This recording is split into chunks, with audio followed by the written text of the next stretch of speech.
Pemirsa, terima kasih Anda masih bersama kami. Bawaslu Kabupaten Oku Timur tinjau langsung tahapan seleksi anggota PTPS yang ada di Kecamatan Madang, Suku 2. Hal tersebut dilakukan untuk dapat memonitoring jalannya tahapan seleksi anggota PTPS tersebut.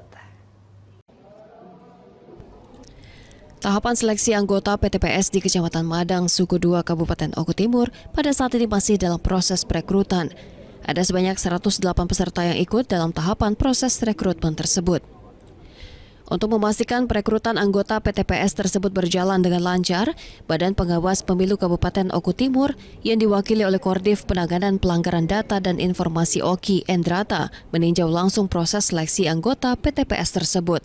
Selain bertujuan meninjau langsung proses perekrutan anggota PTPS yang ada di Kecamatan Madang, Suku 2, Bawaslu Kabupaten Oku Timur juga memonitoring di mana lokasi TPS yang tergolong rawan dan juga melakukan inventarisir atau pencegahan untuk memastikan pada saat pemilihan nantinya dapat berjalan dengan lancar.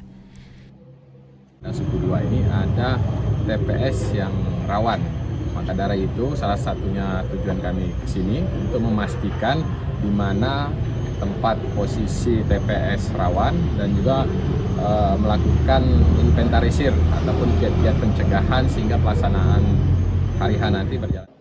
Dari Oku Timur, Jatmiko Francisco Ayus melaporkan.